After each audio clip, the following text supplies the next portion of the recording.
Nah, yang tadi saya sebutkan, itu kan macam-macam alkenanya. Ada diena, ada aromatik, ada polyena, ada keton yang terkonjugasi. Nah, kalau kasusnya keton, ingat bahwa keton itu ikatan rangkapnya antara C dengan O. Tadi O itu kan punya non-bonding elektron ya. Kalau dia non-bonding elektron, berarti dia punya ini, N. Non-bonding elektron itu kan dilambangkannya dengan N. Dia termasuk dalam kromofor, tapi dia adalah non-bonding.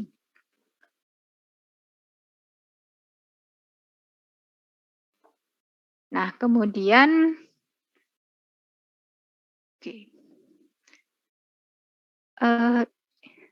ini sebenarnya ada yang disebut dengan aturan transisi ya. Ya, aturan transisi itu. Jadi kalau absorptivitas molarnya itu terlalu tinggi, itu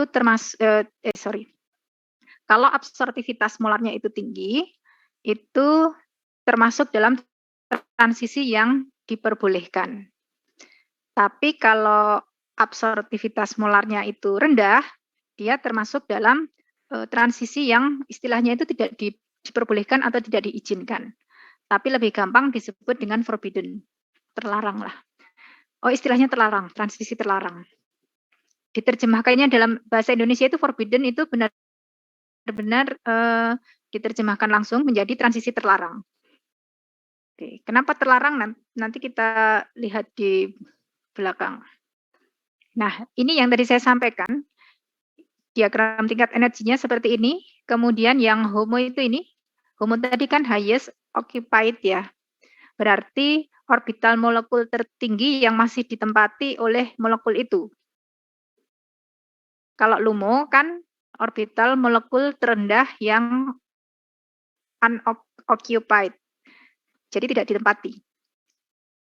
Nanti ketika terjadi penyerapan atau absorpsi radiasi pada daerah UV vis, maka yang terjadi adalah ini terjadi transisi elektronik. Pindah dari ground state ke excited state. Dari HOMO ke LUMO. Nah, untuk pindah ini diperlukan energi yang tertentu. Jadi energinya hanya yang energi pas energi itu gitu, yang disebut dengan energi yang terkuantisasi. Nggak bisa sembarang energi gitu. Jadi ini seperti kalau teman-teman mau lompat dari tangga di fakultas dari lantai 1 ke lantai 2 gitu. Teman-teman lompat kalau ini, nggak naik anak tangga satu-satu tapi lompat. Nah, untuk lompat supaya bisa sampai ke lantai 2 fakultas itu kan butuh energi tertentu. Energinya X misalnya. Hanya dengan energi itu teman-teman bisa lompat sampai ke lantai 2.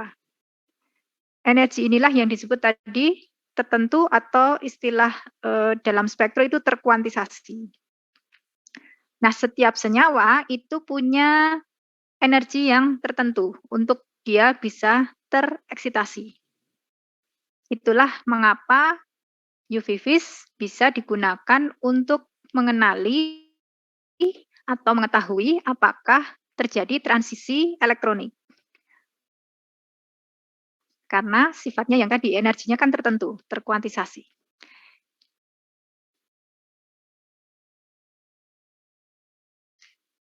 Kalau dari level energinya,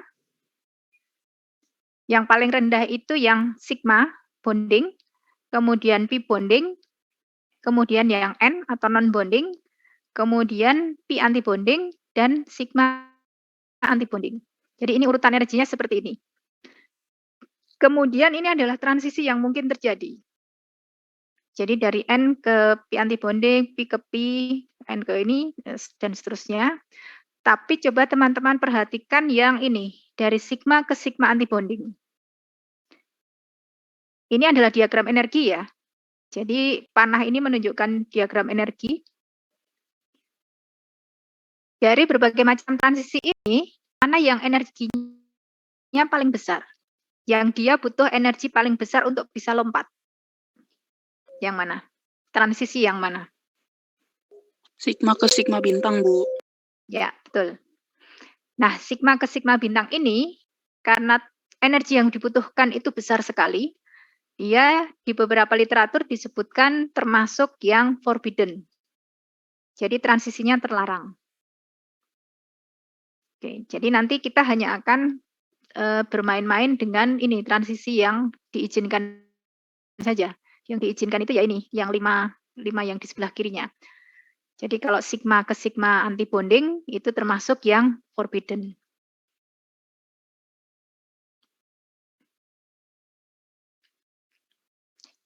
Nah, kemudian ada lagi pembagian UV jauh dan UV dekat. Kalau ini kan visible jelas ya, visible nanti kan pembagiannya yang tadi Mechiko Hibiniu. Ini kemungkinan transisi yang terjadi. Jadi di daerah UV jauh, ini yang tadi sigma ke sigma antibonding. Dan ini terlarang ya, forbidden. Jadi secara energi itu dia secara perhitungan energi itu transisi ini tidak mungkin terjadi, makanya disebutkan transisi yang terlarang.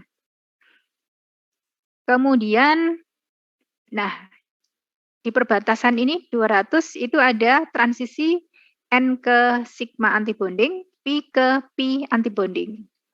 Terus di sekitar 300 itu transisinya adalah N ke P antibonding. Visible itu dari N ke P antibonding. Ini kira-kira range panjang gelombang dan jenis transisi yang terjadi. Oke, ini contohnya.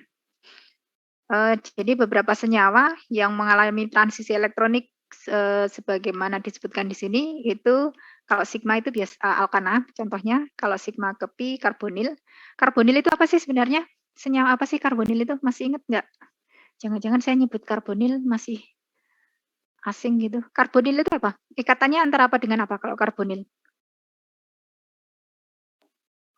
CO. Rangkap atau tunggal, Faiz? Ya, rangkap. Karena CO itu ada CO tunggal ya. Kalau CO tunggal kan bukan karbonil. Ikatan yang ada di ether ya ini betul Iva. Jadi karbonil itu yang CO rangkap. Ya, sip. Terus yang pi ke pi antibonding itu yang unsaturated berarti yang tadi senyawa-senyawa yang tidak jenuh. Kemudian N ke sigma antibonding itu yang golongan halogen. N ke pi antibonding itu yang karbonil.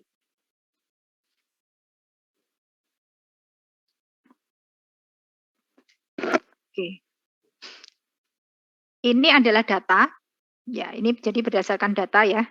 Transisi yang terjadi, kemudian ini adalah terjadinya pada panjang gelombang berapa. Nanti bisa dibaca sendiri. Cuma data saja kalau itu. Ini juga. Kenapa diberikan keterangan solvent? Karena pelarut itu juga memberikan pengaruh di absorbansi. Jadi makanya dituliskan solventnya apa yang digunakan. Terus, oke ini cuma data, lanjut. Nah, ini contoh. Ini senyawanya 1,4 buta di ENA. Berarti C-nya berapa kalau buta? Buta di ENA. Oke. 1. Kalau ya betul. C-nya 4. Kemudian di ENA menunjukkan ada berapa ikatan rangkap? 2 ikatan rangkap ENA. Ya. Ada 2 ikatan rangkap, posisinya di mana? 1 dan 4. 1 dan 4. Ya, 1 dan 4. Oke. Ini orbital atomnya, kemudian dimasukkan ke posisi orbital molekul ya. Jadi tadi kita ada HOMO, ada LUMO. Nanti 1 elektron dia tereksitasi. Nah, transisinya dari pi ke pi antibonding. Nah, yang dimaksud dengan energi yang terukur atau energi itu kan berarti panjang gelombang ya. Energi itu kan berbanding terbalik dengan panjang gelombang. Jadi kalau di sini disebutkan energi, kemudian disebutkan panjang gelombang itu kan sebenarnya sama saja, cuma tinggal Berarti kalau energinya tinggi, panjang gelombangnya rendah gitu. Nah, yang diukur itu adalah ini, gap energi antara HOMO dengan LUMO. Gap energi antara ini, itu yang kemudian akan muncul sebagai panjang gelombang berapa. Makanya tadi datanya kan serapannya pada panjang gelombang berapa, yang ini. Ini kan misalnya contoh CC itu ditemukan di lambda Mach 171 gitu. Oke, ini juga beberapa contoh yang lain. Ya, macam-macam transisinya. Nah, ini beberapa istilah. Tadi kromofor sudah, kemudian ada juga yang namanya auxokrom. Auxokrom itu biasanya adalah gugus-gugus yang dia punya elektron yang non-bonding. Contoh-contoh di sini. OH, O-nya kan punya yang non-bonding kan ya.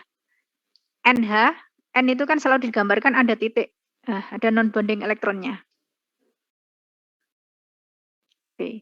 Nah, ketika ini berikatan dengan kromofor, itu biasanya akan menyebabkan absorpsinya menjadi lebih ke kanan. Panjang gelombangnya lebih panjang, itu kan berarti absorpsinya lebih ke kanan. Dari kiri itu kan UV, kemudian baru vis gitu kan. Oke. Ini hanya beberapa pengertian, ada yang disebut dengan pergeseran batokromik, kalau dia bergesernya ke panjang gelombang yang lebih panjang. Hipsokromik ini ya, kurang S kayaknya. Hipsokromik itu yang kebalikannya. Kemudian hiper itu yang ke atas gitu. Kemudian hipo itu yang ininya jadinya. Apanya? Absorptivitas molarnya kalau ini. Tapi kalau yang panjang gelombang, kita biasanya sih kalau UV-Vis itu yang nomor 3 sama nomor 4. Itu yang sering untuk identifikasi struktur senyawa. Jadi apakah terjadi pergeseran batokromik atau yang hipsokromik. Ini masih teori sih, nanti yang ini dibaca sendiri, ini contoh-contoh kromofor. Terus ini sama.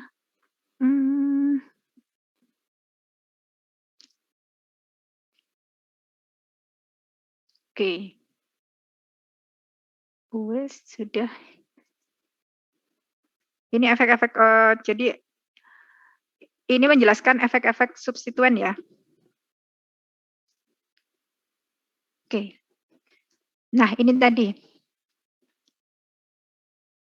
Jadi kalau energinya kecil, itu berarti panjang gelombangnya lebih panjang. Teman-teman perhatikan dari etilen, butadiena, heksatriena, sama oktatetraena. Yang paling kecil energinya itu adalah yang oktatetraena. Artinya apa? Dia akan ditemukan pada panjang gelombang yang lebih panjang dibandingkan dengan yang heksatriena, butadiena, dan etilen. Oke. UV sih sepertinya nggak masalah, gampang kok. Jadi nanti spektrum UV itu seperti ini, kita akan memperoleh spektrum seperti ini. Kita misalnya punya sampel gitu ya, biasanya kalau UV kan cair bentuknya. Kalaupun kita punya kristal, berarti dilarutkan dalam pelarut yang sesuai. Dan pelarutnya harus dituliskan. Karena tadi ada pengaruh di atas kan ada pengaruh pelarut itu akan menyebabkan panjang gelombangnya bisa bergeser. Jadi tuliskan di dalam sampel itu dilarutkan dalam pelarut apa. Nanti teman-teman akan mendapatkan data itu hanya seperti ini, hanya. Datanya absorbansi, kalau di kuantitatif, data yang digunakan adalah absorbansi, tapi kalau di sini, di kualitatif, data yang digunakan adalah panjang gelombang. Karena panjang gelombang ini menunjukkan jenis transisi yang terjadi. Jenis transisi yang terjadi itu bisa digunakan untuk memprediksi apakah dia punya kromofor atau tidak. Ya, ini contohnya. Ini contoh transisinya saja. Kalau dari N ke pi antibonding, lambda max-nya itu sekitar 324, kalau pi ke pi antibonding itu 219. Untuk senyawa ini ya, ini berdasarkan observasi kalau ini. Oke, ya ini tadi. Terbukti ya, yang tadi oktatetraena itu kan energinya paling kecil. Ternyata dia kan terletak di posisi yang paling kanan. Panjang gelombangnya yang paling besar dibandingkan dengan 3 senyawa lainnya. Oke, teman-teman kenal beta karoten? Bisa menemukan beta karoten di mana? Wortel. Minyak Selain goreng. wortel? Ya, minyak goreng, betul. Beta karoten itu selain di wortel bisa juga ditemukan di minyak goreng, sebagian kecil di cabai. Cabai itu warna merahnya capsaicin, tapi dia juga punya beta karoten. Nah, beta karoten ini menyerap panjang gelombang pada 463. Jadi ini sudah di posisi UV atau vis kalau ini 463? UV atau vis? Facebook di atas 400. Ya, vis. Makanya senyawa beta karoten ini dia kan punya warna agak kuning menjelang oranye gitu. Berarti dia menyerap radiasi pada panjang gelombang yang visible. Sebenarnya ciri-cirinya kalau yang visible itu biasanya larutannya sudah berwarna sih. Nah, kalau yang UV itu larutannya tidak berwarna. Jadi kalau kita punya kristal warnanya kuning, dilarutkan warnanya masih tetap kuning, nah itu ada kemungkinan nanti dia akan menyerap pada lambda max di daerah vis.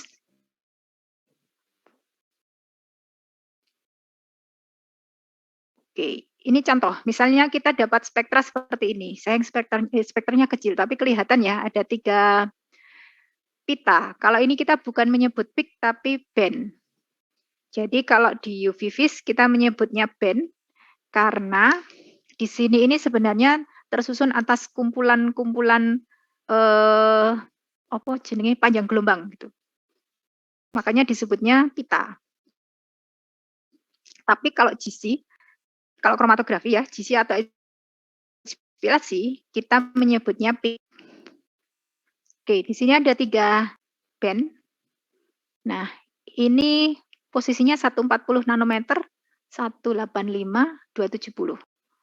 Nah, ya 140, 187, 270, betul.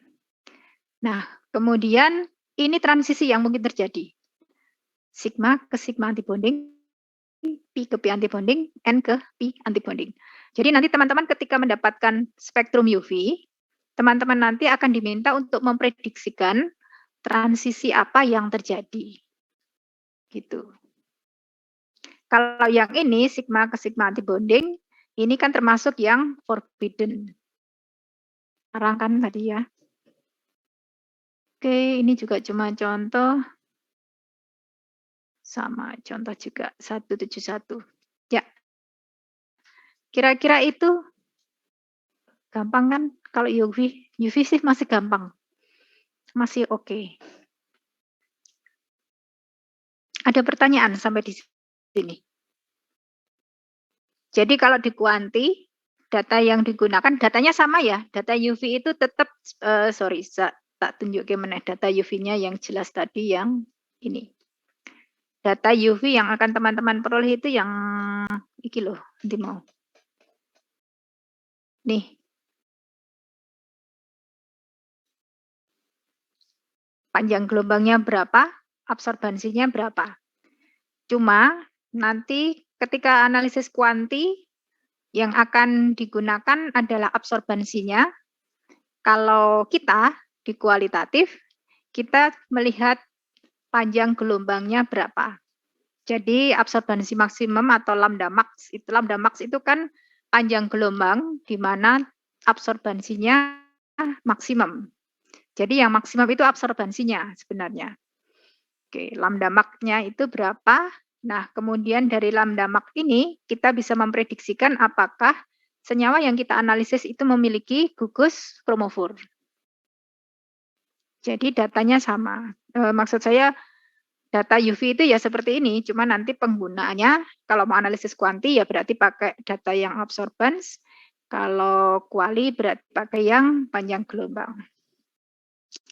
Satuannya enggak absorbansi itu kalau di kimia maksimal 1. Tapi kalau di biologi, sebenarnya absorbensi maksimal itu satu sih aturan umumnya. Cuma begini, kalau di biologi itu kadang-kadang bisa lebih dari satu kalau, kita mengukur ini, apa, pertumbuhan mikroba itu loh. Jadi sebenarnya pertumbuhan mikroba itu kan bisa diukur dari kekeruhannya ya, alatnya itu sebenarnya menggunakan turbidimeter karena yang diukur adalah kekeruhan. Tapi bisa juga menggunakan spektro dari absorbensinya. Nanti semakin keruh itu kan asumsinya semakin banyak cahaya yang diserap. Gitu. Jadi nggak ada satuannya kalau absorbensi, tapi maksimalnya satu biasanya.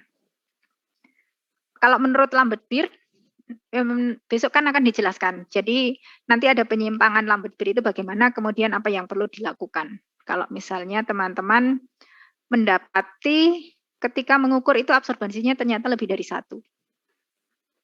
Gitu. Ada pertanyaan lain? Iva sudah terjawab ya? Sudah Bu, terima kasih. Oke, sama-sama. Jadi kalau UV masih simpel kok. Kita cuma menentukan apakah terjadi transisi elektronik. Data kita kan panjang gelombang. Jadi lambda max-nya itu berapa? Kemudian dari lambda max itu kira-kira transisi apa yang terjadi? Dari transisi yang terjadi kita bisa menyimpulkan apakah di senyawa itu terdapat gugus kromofor. Oke. Kemarin di YouTube kan itu ya, kata kuncinya adalah untuk menentukan apakah ada kromofor atau tidak. Saya kira itu, ada pertanyaan lain?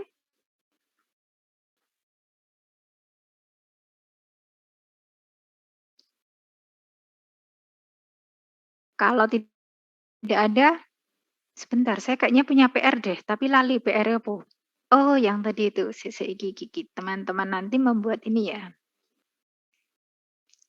Ini tugas individu ya. Nanti saya bukakan lagi drive-nya, terus langsung, kalau individu pakai daring aja, ding. Sorry. Nanti mau tugas ya. Nih. Kelihatankah?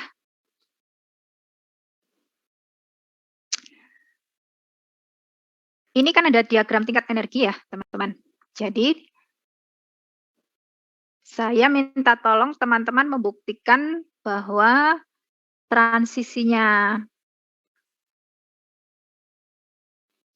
butadiena tadi udah dijadikan contoh soalnya.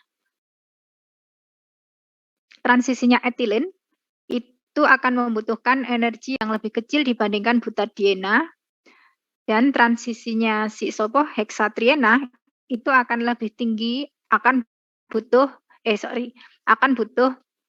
kebalik. Transisinya etilen itu butuh energi yang lebih besar daripada butadiena, tapi yang heksatriena ini akan butuh energi yang lebih kecil dibandingkan dengan butadiena. Kemudian nanti teman-teman bisa menyimpulkan dengan semakin bertambahnya jumlah konjugasi atau jumlah ikatan rangkapnya, kira-kira dia semakin bergeser ke panjang gelombang yang lebih panjang atau yang lebih pendek. Jadi nanti dibuat seperti yang tadi, yang butadiena tadi sebagai contoh. Kemudian teman-teman melakukan itu untuk yang etilen sama heksatriena. Tadi mana ya butadiena ya? Saya merasa sudah kok hilang.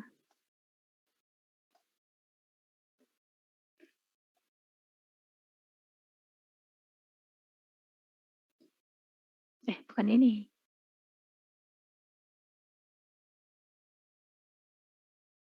Bentar, kok hilang? Saya tadi udah menjelaskan tentang butadiena ya? 14 butadiena.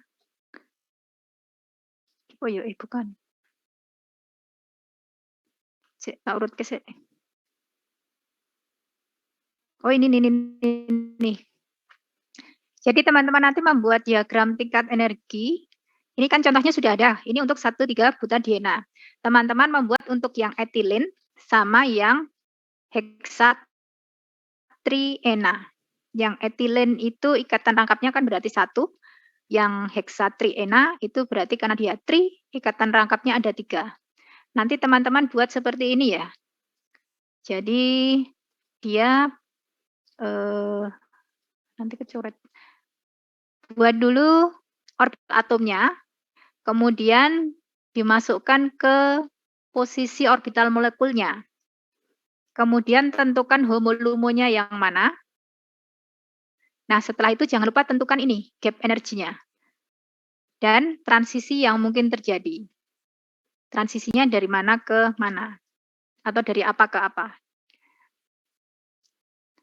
Ada pertanyaan untuk tugasnya? Cukup jelas? Gampang kok. Kayaknya itu di organik sudah sih. Saya cuma mengulang nek kuwi ketoke.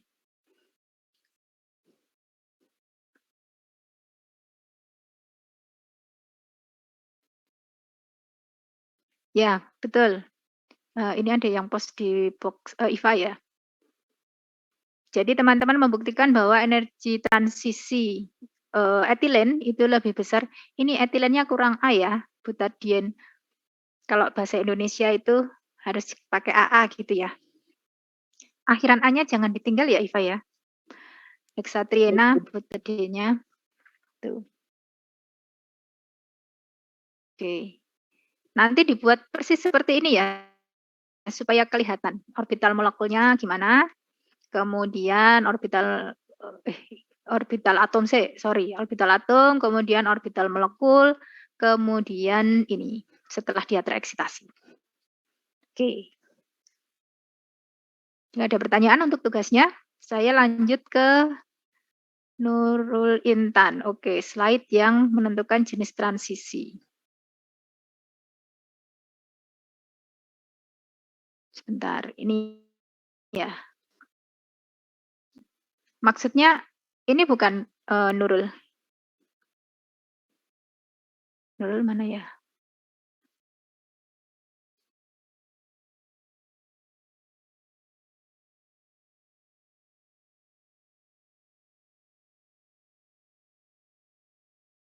Oke. Ya, ini jenis transisinya Nurul. Tapi kalau kita bicara kromofor, kalau kita bicara gugus tidak jenuh, sakjane. Sebenarnya transisinya itu ya cuma dari N ke pi antibonding sama pi ke pi antibonding. Itu dua transisi yang apa ya, yang berguna, yang menunjukkan kalau dia ada kromofor itu. Nurul, apakah ada pertanyaan? Sudah saya tunjukkan itu transisinya.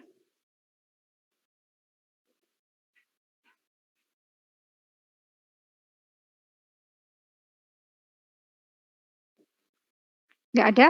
Cukup? Kalau cukup bisa kita akhiri. Sudah 1 jam lebih nih, kasihan teman-teman. Maaf Bu, tadi gambarnya gambar tangan nih Bu. Gambar apa?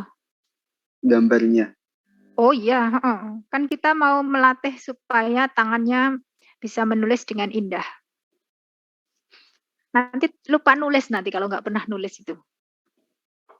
Ya seperti kemarin ya, jadi ditulis tangan, digambar, karena kalau menulis itu kan mengingatnya sudah 2 kali. Ketika nulis, ketika buka kepean dulu, terus ditulis, terus nah baru berarti 2 kali. Ketika menulis itu kan sekaligus mengingat. Ini boleh buka buku ya, karena tugas tergampang kok, tugasnya nggak susah. Jadi tapi nanti teman-teman bandingkan 3-3-nya ya. Jadi ini boleh ini ditulis ulang yang karena saya tadi minta ini mau butadiena kok kleru. Dulu saya tutup dulu ya yang ini, kita balik ke butadiena. Oke, jadi yang butadiena tetap ditulis supaya teman-teman bisa membandingkan dengan urut. Jadi etilena, kemudian butadiena, kemudian yang heksatriena. 3 itu. Itu kalau selembar nggak bisa ya? Sesal-sesal no Bu. Gambarnya cilik-cilik ngono. Masak Ya, aku sing ngoreksi. Selembar tapi yang jelas ya, jangan cilik-cilik banget. Selembar folio berarti. Selembar folio. HVS Bu. Ya, HVS boleh. Tapi kalau HVS pastikan bawahnya Anda pakai folio supaya tulisannya rapi, enggak. naik-naik gunung, turun-turun lembah gitu. Wes, cukup ya? Terima kasih, saya akhiri. Oh ya, minggu depan materinya tentang memprediksi lambda maksimum secara teori. Kita pakai aturannya Woodward and Fisher, sebentar. Woodward, pakai D enggak ya? N, V, pakai S atau Z? Kayaknya gini deh. Pakai aturan ini ya, Woodward and Fisher. Ini untuk prediksi lambda maksimum, perhitungan secara teori. Jadi nanti teman-teman bisa mencari literatur tentang itu. Ya, cukup. Terima kasih, saya akhiri.